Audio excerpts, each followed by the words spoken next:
هستین دوتر که ببرمت توی دریا. آقا شما مختاری دست منه. من پشت در رو انداختی ننه. تکیات حالا بریم بخوریم. مثلا با مامانت با دو تا دریا این راه از اینجا از این با من اومدی نه؟ سر تو بگیر تو دامنه. آقا نظر شما در مورد این سفر چیه؟ این سفر بسیار تاریخی است. بسیار تاریخی است. تاریخی است. فقط تاریخش یک مقدار تمام میشه. رهگذرا بیشتر مربوط میشه.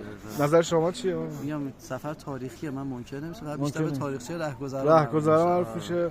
شما هم که رهگذر نیستین، عالی بوده. ولی من قاطی رهگذرا هستی قاطیشون. من هم دیگه رهگذری شدم دیگه. شما نه نه نه من اینو قبول ندارم.